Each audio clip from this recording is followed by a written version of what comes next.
Masood Khalid, former ambassador to China, spoke to Matrix Media about the intensifying rivalry between the United States and China and the efforts of the G7 countries to counter China's Belt and Road Initiative. Here's what the ambassador had to say about the evolving geopolitical situation and its impact on the region. I would like to say that this competition or rivalry between the United States and China is now taking ominous, dimension. Coming to your question as to how it will impact South Asia and our region, I think two important considerations for us are, of course, the situation in Afghanistan and India. On both fronts, we face challenges. Afghanistan is not stable. Afghanistan is still in a state of, sort of not turmoil, but kind of uncertainty, which is an instability, which is a source of concern not only for Pakistan but also for other regional countries. India, I would only say that we should be very clear that there is a nexus, a strategic partnership between the United States and India to contain China's rise, and India is being propped up as a countervailing force against China, and so this game is being played out inside South Asia, and this will obviously impact Pakistan. It's already impacting Pakistan. I think United States will do everything to scuttle China's influence and to use whatever players are available on ground against China. And in this region, of course, India is there, as I said, and so Pakistan will face some challenges. China is basically, as far as I understand, China is basically interested in stability in Afghanistan for the reason that it does not want a spillover of extremism and terrorism into its western regions, which is a very important region for China, because that is the bridgehead. That is the corridor, for BRI to Europe and Eurasian region. So I think stability of Xinjiang, stability of that western region is extremely important for China and for us also, because if there is unrest or turmoil there, then it's going to affect BRI projects, going to affect CPEC projects. So China, first of all, wants stability in Afghanistan so that these ETIM elements and China has borders with 14 countries, and most of the Central Asian countries have a boundary with China, and then Pakistan and Afghanistan. India is already posing a problem to China. They have this border tiff. So number one is stability in Afghanistan. So ideally, no spillover of terrorism and extremism. Secondly, China would like to work with the regional countries, with Pakistan, of course, being an old-time partner, and Russia, Iran, and the Central Asian republics, who are also greatly interested in using Pakistani ports of Gwadar and Karachi for their trade and connectivity. So I think this gives us some space to carve out a role for ourselves in this regional equation which is evolving. Given the new geopolitical dynamics, the emphasis of the United States is to portray China as a top challenge, whereas Pakistan stands in favor of Belt and Road Initiative. How will it impact Pakistan?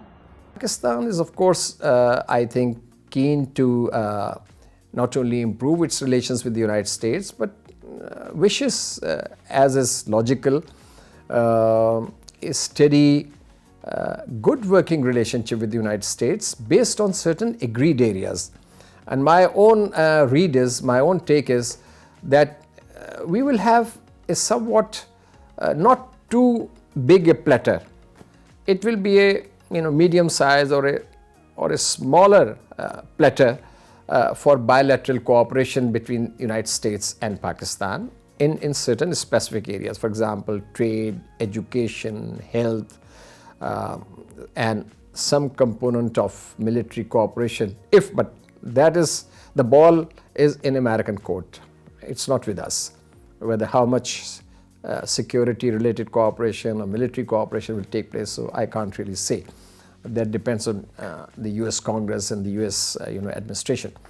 But I think these are the areas on which we can work with the United States, and we have to sort of engage in a substantive interaction, engagement with the United States to tell them that, look, our relationship with China has been a long-standing one, and these are our red lines. We will not do anything to harm American interest per se.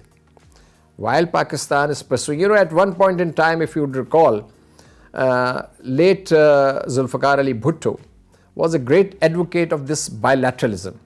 So that sort of policy will need to be devised, not strictly of that definition.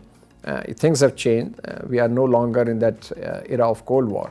But I think we have to have bilateral tracks with all these countries, including with the United States. Is Pakistan being nudged away from China? I don't accept or agree with that perception. That is a perception, I agree with you, because that will not be in the interest of Pakistan. Look at this history of Pakistan-China relations. There have been so many developments, so many changes, internal and external, in the context of Pakistan-China relations. Of course, there is a one-party system, so they haven't changed, but we have changed prime ministers, we have changed governments, you know that, umpteen times. But this relationship is state-to-state relationship. This is not that way a party-to-party or government-to-government relationship. So regardless of the change in Pakistan, even Imran Khan, I think, was convinced that this relationship is extremely important for Pakistan. Prime Minister Imran Khan, not only in his public statements and pronouncements, but otherwise too. So this is a state-to-state relationship. This will come under pressure. This may come under pressure. But another important factor, I think, which should be reckoned with, is that China does not want Pakistan to have a difficult relationship with the United States. So it is also not in China's interest that Pakistan would have an acrimonious relationship with the United States. So given these pulls and pushes, I think we can steer. I am convinced that our diplomacy, if handled skillfully, I think we can navigate through these pressures. And there can be a point. Are you with us or with someone else? Then we have to be very clear and categoric what our position is. Will the US-led China containment policy lead to more militarization of the South China Sea?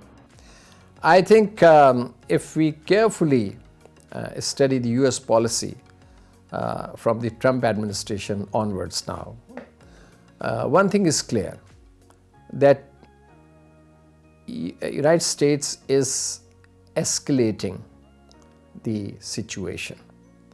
So there are different theaters which are being inflamed. There are different issues which are being raised.